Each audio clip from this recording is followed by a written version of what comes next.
So hello everyone, welcome to commerce with Vaishnavi. And जो आज की क्लास होगी हमारे, उसमें हम देखेंगे बिजनेस इकोनॉमिक्स का फर्स्ट यूनिट, जिसके भी हमारे बहुत सारे पार्ट्स आएंगे। छोटे छोटे वीडियो, ज़्यादा बड़ी नहीं होगी, 4 से 5 मिनट की या 6 मिनट की वीडियोस होंगी। आप उन सभी को देख के अपना सिलेबस पूरा कंप्लीट कर सकते हैं। और जो बिजनेस इकोनॉमिक्स है वो सिर्फ बीकॉम के लिए नहीं, BCA, BBA and obviously BCom, तीनों के लिए यूज़फुल होगा। So let's get it to the video. तो जो पहला टॉपिक है हमारा वो है famous economist of India and their contribution in our economy. अब जो पहला टॉपिक है हमारा वो हम इसके बारे में नहीं पढ़ेंगे कि इकोनॉमिक्स क्या होती है एंड ऑल ऑफ दैट। जो पहला टॉपिक होगा हम इसी के बारे में पढ़ेंगे कि इकोनॉमिक्स आई कहाँ से। लाइक प्रीवियसली पहले जो टाइम होता था वहाँ पे लोग क्या क्या, मतलब लोग कैसे, इकोनॉमिक्स तो पहले भी होती होगी लेकिन ऑब्वियसली इस टाइप से नहीं होती होगी, तो वो जैसे पढ़ते थे हम उनके बारे में थोड़ा सा पढ़ेंगे कि वो कैसे पढ़ाते थे या वो खुद कैसे पढ़ते थे, इकोनॉमिक्स समझते कैसे कैसे थे, ऑथर्स के नाम जानेंगे। तो जो पहला हमारे सिलेबस में दे रखा है वो चाणक्य के बारे में दे रखा है, कौटिल्य। तो जो पहला हमें दे रखा है वो दे रखा है कौटिल्य चाणक्य के बारे में। तो इसमें दे रखा है कि कौटिल्य 350 टू 275 BCE, ये हमें टाइम पीरियड मेंशन कर रखा है, was one of the earliest thinkers on economics. ये सबसे पहले थे जिन्होंने इकोनॉमिक्स के बारे में हमें डिफाइन करा था। हिज बुक अर्थशास्त्र explains how a state should manage it's economy. अब इसके थोड़े पॉइंटर्स हैं, आप एग्जाम पॉइंट ऑफ व्यू से इसमें मेन हेडिंग्स याद कर सकते हैं। मैंने नोट्स बहुत ज़्यादा बड़े नहीं करे हैं बिकॉज आई नो बड़े नोट्स कोई भी याद नहीं करना चाहता है। So it is easy for us कि हम ऐसे पॉइंटर्स देखें, दिमाग में भी ईजिली हमारे आ जाते हैं एंड आप एक बार इसको लिखेंगे तो आपको अच्छे से क्लियर हो जाएंगे सारे। So the first point is he believed a strong economy is the base of a strong state. अब कोई भी स्टेट हमें देखना है तो उसके लिए हमारी इकोनॉमी जो होती है वो सबसे पहली चीज़ होती है जो एक कंट्री को देखनी होती है। चाहे आप कितनी भी बड़ी कंट्रीज ले लो, यूएसए ले लो, रशिया ले लो, चाइना ले लो, सबकी इकोनॉमी अच्छी है इसीलिए वो एज अ कंट्री अच्छे हैं। Supported modern and fair taxation so people are not overburdened. अब जो चाणक्य थे वो हमारे पुराने टैक्सेशन पॉलिसी पे बिलीव नहीं रखते थे, वो न्यू टैक्सेशन पॉलिसीज पे बिलीव रखते थे। Emphasised agriculture as the backbone of the economy. Of course हम सब जानते हैं इंडिया बहुत ही ज़्यादा एग्रीकल्चर रिच कंट्री है, तो वो एग्रीकल्चर को एज अ बैकवर्ड नहीं लेना चाहते थे, वो एग्रीकल्चर को इकोनॉमी में इंक्लूड करके उसकी बैकबोन बनाना चाहते थे, स्ट्रेंथ बनाना चाहते थे उसकी। Advocated state control of markets to prevent black marketing and exploitation. Of course जब इकोनॉमिक्स अच्छी होगी तो जो हमारी ब्लैक मार्केटिंग होती है, काले धंधे होते हैं, उन सब से भी हमारी लाइक जो होती है होल्डिंग अच्छी हो जाती है एक कंट्री में। Supported trade infrastructure and foreign commerce. Focused on public welfare, disaster relief and employment. Strongly opposed corruption and stressed ethical governance. I think ये तीनों पॉइंट्स तो सेल्फ एक्सप्लेनेटरी हैं। इंफ्रास्ट्रक्चर मतलब कि बिल्डिंग्स वगैरह इंप्रूव करना, हॉस्पिटल्स एंड स्कूल्स जो एक कंट्री के लिए सबसे ज़्यादा इंपॉर्टेंट होते हैं, वो सिर्फ एज अ प्रेजेंट नहीं देखते हैं। अगर हम स्कूल्स वगैरह बिल्ड करते हैं फ्यूचर के लिए भी बहुत इंपॉर्टेंट होते हैं। इतना तो हमें क्लियर है। Now this point, Kautilya can be called the first economist of India, ये आप लोगों को लिख कर ही आना है। जो सेकंड हमारा है वो दे रखा है हमें गोपाल कृष्ण गोखले के बारे में। ये भी इकोनॉमिक कंट्रीब्यूशन ही करा था इन्होंने भी। इनका टाइम पीरियड था 1866-1915। इसको तो आपको याद ही करना पड़ेगा, क्योंकि अगर आप नहीं भी याद करेंगे वैसे तब भी चल जाएगा, क्योंकि आप अगर इसके पॉइंटर्स याद कर लेते हैं तो वो बहुत ही बेटर हो जाएगा आपके लिए, अगर आप ये सब भी नहीं लिख पाते। बट अगर आप इजीली याद कर लेते हैं तो फिर आप ये सब देख सकते हैं। Focused on poverty removal under British rule. अब इनका मेन फोकस क्या था कि ये गरीबी हटाए, पॉवर्टी मीन्स गरीबी। तो इनका फर्स्ट यही था कि जब हमारे कंट्री में ब्रिटिश एरा चल रहा था उस टाइम पे वो पॉवर्टी कैसे हटा सकते हैं। Second is supported agriculture reforms and better irrigation. अब ये हमने क्लास 11th और क्लास 12th में एग्रीकल्चर रिफॉर्म्स के बारे में ऑलरेडी पढ़ रखा है इकोनॉमिक्स में, तो इसको मैं अभी यहाँ एक्सप्लेन नहीं करूँगी क्योंकि फिर वीडियोस भी बहुत लंबी हो जाएंगी। अभी हम सिर्फ मेन टॉपिक्स देखेंगे।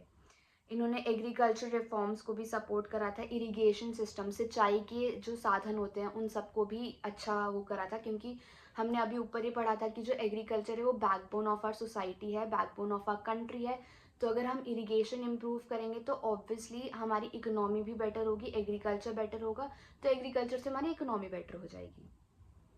Now he believed education is की टू इकोनॉमिक डेवलपमेंट, सेम ऊपर वाला जो मैंने स्कूल्स का एक्सप्लेन करा था अभी। Demanded reduction in land revenue, burden on farmers, अब किसानों पे बर्डन ना पड़े, क्योंकि हम खेती को, एग्रीकल्चर को कैसे देख रहे हैं, हम एग्रीकल्चर को as a strong, as a backbone of our economy देख रहे हैं। तो अगर किसानों को ही दिक्कत हो रही होगी सब कुछ बनाने में, तो ऑब्वियसली हमारी इकोनॉमी पे भी इसका बहुत ही नेगेटिव इम्पैक्ट पड़ेगा। तो ये चाहते थे कि जो लैंड का रेवेन्यू लिया जाता है उस पर भी मतलब रिडक्शन हो, गिरे वो revenue. Now supported Indian industries to reduce dependence on British rule. अब जो भी पहले ब्रिटिशर्स हमारी इंडस्ट्रीज को ना लाइक पकड़ के रखते थे, लाइक वो इतना फ्रीडम नहीं देते थे कि अपनी मर्जी से आप इंपोर्ट कर लो या एक्सपोर्ट कर लो। इंपोर्ट ड्यूटीज़ होती थी, एक्सपोर्ट ड्यूटीज़ होती थी, तो उनका पूरा कंट्रोल रहता था। Promoted social equality, women education and cooperative movements. वही सब जो अभी एक इकोनॉमी को बेटर बनाने में होता है वो सबका सब पहले भी होता था। अब इसका भी एक इम्पॉर्टेंट पॉइंट है, ही believed economic reform was necessary for political freedom. अब ये इकोनॉमी का रिफॉर्म बहुत ही अलग अलग चीज़ों में भी ला सकते हैं हम, जैसे इकोनॉमी का जो रिफॉर्म होता है वो पॉलिटिकली भी हो सकता है, सोशली भी हो सकता है एंड इकोनॉमिकली भी हो सकता है। तो ये जो चाहते थे ये पॉलिटिकल फ्रीडम चाहते थे। अब हम पढ़ेंगे DR गेटगिल इकोनॉमिक कंट्रीब्यूशन। इन्होंने क्या करा था, ये 1901 से लेके 1975 तक थे। Was an economist closely associated with India's planning process. उस टाइम पे हमारे प्लानिंग के प्रोसेसेस भी चल रहे थे, उसमें भी इन्होंने कंट्रीब्यूशन दिया हुआ है। लेट्स सी क्या दिया है। Played an important role in India's planning commission. हम सभी को पता है, हमने क्लास 12th में ऑलरेडी पढ़ के आ चुके हैं कि जो हमारा प्लानिंग कमीशन था, जो हमारे 5 ईयर प्लान्स डेवलप हो रहे थे वो इसी टाइम ड्यूरेशन के बीच में हो रहे थे। इस चीज़ को हमेशा याद रखिएगा अगर DR गेटगिल का आता है तो। इन्होंने 5 ईयर प्लान्स को भी सपोर्ट करा था इंडिया में। सपोर्टेड बैलेंस्ड रीजनल डेवलपमेंट, इन्होंने एग्रीकल्चर को एम्फोसाइज करा था, रूरल डेवलपमेंट को करा था एंड कोऑपरेटिव्स को करा था। ये 3 चीज़ें अभी इसी वक्त याद कर लीजिए। इन्होंने क्या क्या करा था, एग्रीकल्चर को करा था, रूरल डेवलपमेंट को करा था एंड कोऑपरेटिव्स को करा था। ओके। एम्फोसाइज्ड एग्रीकल्चर, रूरल डेवलपमेंट, ये तो अभी हमने पॉइंट कवर अप कर ही लिया है। Advocated land reforms and infrastructure development, ऊपर हम 2 पॉइंट्स में ये पढ़कर आ ही रहे हैं अभी कि इंफ्रास्ट्रक्चर क्या होता है हमारा। Now headed the Gadgil committee 1969 to review planning performance. अब जो प्लानिंग का ऊपर हमने अभी पढ़ा कि उन्होंने प्लानिंग में भी पार्ट लिया था, तो वो प्लानिंग प्रोसेस को बेटर करने के लिए उन्होंने अपनी खुद की कमेटी बनाई थी। उस कमेटी का नाम क्या था, उनके नेम से ही कमेटी थी, Gadgil committee, 1969। Okay. He supported decentralization and integrated planning. And now what is the meaning of decentralization? Decentralization means कि जो पावर होल्ड थी हमारी, उस पावर को डिसेंट्रलाइज करा है, लाइक डिस्ट्रीब्यूट करा है सबके बीच में। अंडरस्टूड? पावर सेंट्रलाइज नहीं है, एक के हाथ में नहीं है, सबके हाथ में पावर है। इसका इंपॉर्टेंट पॉइंट है हमारा, he help shape India's planned economy after independence. अभी तक हमने जो पढ़ा था वो ब्रिटिश एरा का था, इंडिपेंडेंस से पहले का था जब ब्रिटिशर्स थे। ये जो हमने पढ़ा है ये आफ्टर इंडिपेंडेंस का है। Now doctor Ram Manohar Lohia economic contribution, इन्होंने भी हम इकोनॉमिक्स की कंट्रीब्यूशन दी थी, हम पढ़ेंगे इन्होंने क्या दिया था। So he supported socialism with Indian values, इन्होंने सोशलिज्म को सपोर्ट करा था, जैसे ऊपर हमने पढ़ा उनको पॉलिटिकल फ्रीडम चाहिए थी इकोनॉमिक्स के थ्रू, इनको socialism. He believed economic equality and decentralization. Proposed the 4-pillar state, village to national level. ये पॉइंट आप स्किप भी कर सकते हैं। Introduced the idea of सप्त क्रांति, 7 revolutions. अब हम ज़्यादा डिटेल में नहीं जाएंगे कि 7 revolutions क्या होते हैं, क्योंकि वीडियो बहुत ही लंबी बन जाएगी एंड ये आपके सिलेबस से रेलिवेंट भी नहीं होगा। तो आप ये सिर्फ मेन हेडिंग्स याद कर सकते हैं। 4 पिलर्स वाला आप स्किप कर सकते हैं, अगर आपको याद हो जाता तो आप वो भी कर लीजिए याद। Now minimum standard of living for all. अब एक इंसान कितना भी गरीब हो बट उसको रोटी कपड़ा और पानी तो चाहिए ही चाहिए होता है। तो इन्होंने एक minimum standard of living set कर दिया था कि कोई इंसान कितना भी गरीब हो बट उसके इतने तो खर्चे होते ही होते हैं। Emphasise small scale and cottage industries. अब इंडिया में हमें पता है कि सबके सब अमीर नहीं होते हैं, तो जो विलेज एरियाज इंडिया में ज़्यादा थे पहले, तो इन्होंने उनके लिए स्मॉल स्केल और कॉटेज इंडस्ट्रीज इंक्लूड करी थी कि ये हमारा मेन डेवलपमेंट प्रोसेस में हेल्प कर सकता है, क्योंकि सब तो आप बड़ी बड़ी इंडस्ट्री सेटअप नहीं कर सकते हैं। तो जो छोटे छोटे लोग होंगे वो क्या करेंगे, छोटी सी कॉटेज इंडस्ट्री सेट करेंगे, जैसे लाइक वो उसमें छोटे छोटे अपने मास्क बना सकते हैं, हैंडमेड प्रोडक्ट बना सकते हैं, विमेन कर सकती हैं गाँव की। तो ये उसके बारे में हो गया। Strong advocate of land reforms and rural development, ये भी आपको पता चल गया होगा, रूरल डेवलपमेंट मतलब गाँव वगैरह का विकास। Criticise centralised planning and urban bias. इन्होंने क्या करा, इन्होंने वही डिसेंट्रलाइजेशन वाला पॉइंट इसमें इंक्लूड हो जाएगा, ज़्यादा इसमें इंक्लूड नहीं करना।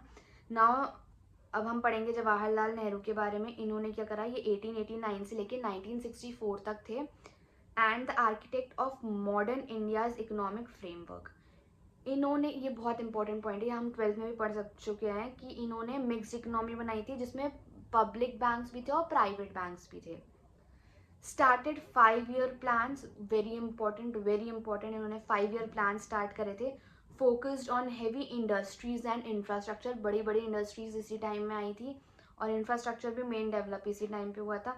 इन्होंने क्या क्या स्टैब्लिश करा था, पीएसयू करे थे, आईआईटी करे थे, technological developments, dams, research industries. Supported socialism, welfare policies and progressive taxation. ये सब कुछ हम 12th में पढ़ चुके हैं, तो हमें सिर्फ मेन चीज़ें देखनी है। laid foundation for industrialization and self reliance। Self reliance भी हम 12th में ऑलरेडी पढ़ चुके हैं कि जो हमारी इकोनॉमी थी उसको सेल्फ रिलायंट करना, मतलब अपने ऊपर लेके अपनी इकोनॉमी का बर्डन अपने ऊपर ही लेना, किसी और के भरोसे नहीं बैठना। Now the 6th one is doctor BR Ambedkar, economic contribution. इनका क्या कॉन्ट्रीब्यूशन था, इनका जो टाइम पीरियड है वो 1891 से लेके 1956 तक है। Okay, he was great economist and social reformer. ये हमारा लास्ट ही टॉपिक है, इसके बाद खत्म हो जाएगा हमारा ये topic. Road the problem of the rupee, इन्होंने रुपी की प्रॉब्लम लिखी थी। लेड टू RBI फॉर्मेशन, अब जो RBI फॉर्म हुआ था वो इन्हीं की वजह से हुआ था, इन्हीं की वजह से, इन द सेंस इनका भी थोड़ा सा लाइक कंट्रीब्यूशन था कि इन्होंने हमें प्रॉब्लम्स निकाल के दी थी कि RBI क्यों स्टैब्लिश होना चाहिए। Supported the currency stability, currency की स्टेबिलिटी बनी रहे एंड इन्फ्लेशन कंट्रोल हो। इन्फ्लेशन मतलब महंगाई ना जाए ज़्यादा इंडिया में।